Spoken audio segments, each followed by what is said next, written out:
Hey guys, what's going on? Watomarmelon back again, and before we begin, I just want to say a couple of things. One, I am now partnered with TCG Player, so check out the link in the description below. It's an affiliate link. If you guys are buying anything on TCG Player, make sure you click that link first. It costs nothing extra for you guys, and it does support the channel. And I know all of my market watches are usually, most of the time they're centered around TCG Player links. So check that out. I would appreciate it if you did.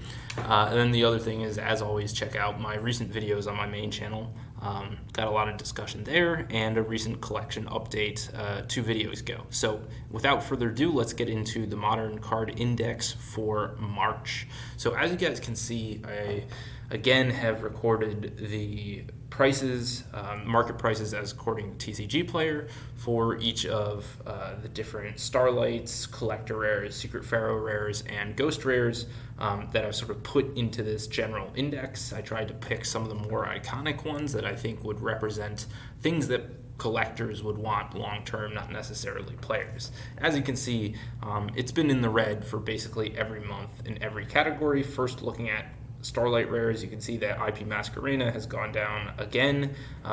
Red Eyes Dark Dragoon was actually probably the biggest winner of the Starlight Rares. I think it was the only one that had any sort of appreciable gain.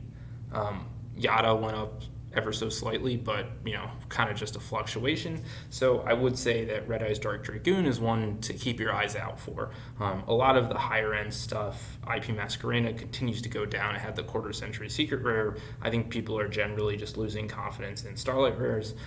As you can see, Apollosa, which had the altar art announced for the newest rarity collection, I think people are speculating that the altar art is going to be very desirable and might sort of compete with this previous Starlight Rare. I don't really buy that too much. I think people are more afraid that they're going to do an identical reprint of Apollousa original art in quarter century secret rare. If I had to take a guess, I think that's what people are afraid of. And so Apollousa is continuing to go down.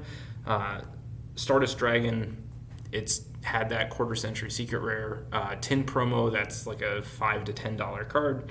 It's not going to hold value at $700 like it used to, and it continues to fall down more and more each month. Black Rose Dragon, the $310 market price isn't reflective of what they're actually selling for. It's closer to $200. So that one's going to continue to go down. Exodia, again, continuing to go down. Not surprisingly, these are all the tin promos that got reprints. Some of the other ones that haven't been reprinted in quarter century secret rare but are a little bit less collectible have also gone down.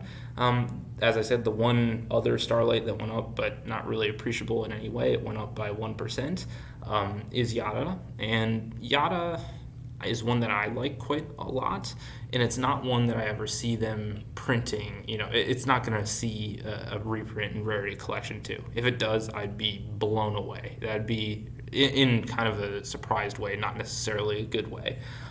So we'll see where that ends up. Starlight Rare is down about 5%. Collector Rares, I think since Rarity Collection was introduced, people are really less willing to put their money into Collector Rares, given that the Prismatic Collector Rare is kind of a budget rarity.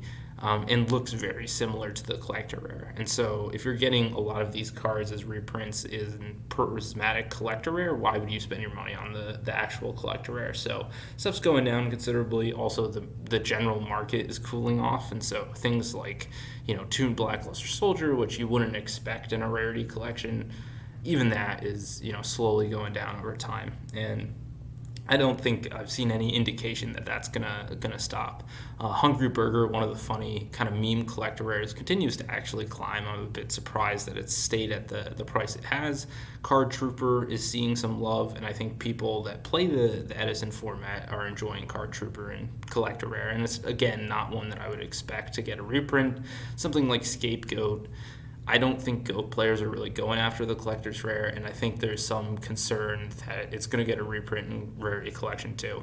Phenomenaga, it hasn't changed a whole lot, but I can see that it's below $14, and there are people with like 20 of them listed on TCG Player. That's one that is going to go down for sure, even though I think it is one of the most beautiful, if not the most beautiful, collector rare ever released. So it's a little unfortunate to see something that's I think is a really cool collectible, continue to go down, but it is what it is. I don't make the market.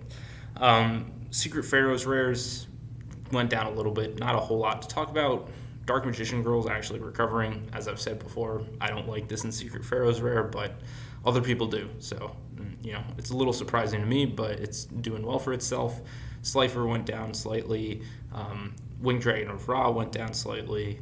Elemental Hero Neos went down slightly. Seal of Orichalcos was basically the same, but it actually is selling for more than what you see the market price. So that's one that's rebounding a bit. I like it in Secret Pharaoh's rare, and so I understand that one a bit more than the others.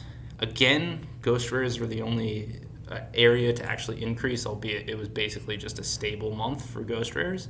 Some went down, like Dark Magician. That went down pretty significantly. Again, I think over time, this Dark Magician is going to end up at a similar price to Dark Magician Girl or Blue Eyes White Dragon out of Ghosts from the Past 2. I think it will always hold a premium because it was from the first one and because it's a little harder to pull, although actually it's not. There's the same number of them as Ghosts from the Past 2 ones, barring the fact that Ghosts from the Past 2 was actually printed more than Ghosts from the Past 1, but given that there were actually 9 Ghost rares in Ghosts from the Past 2 and there were only 5 in the first one, even though the pull rates were higher in the second one, the actual total number of individual ghosts is pretty similar. So long term, I don't see Dark Magician holding, the 3x multiplier it currently holds over something like Blue Eyes. I think it's going to be, maybe 1.5 times or so.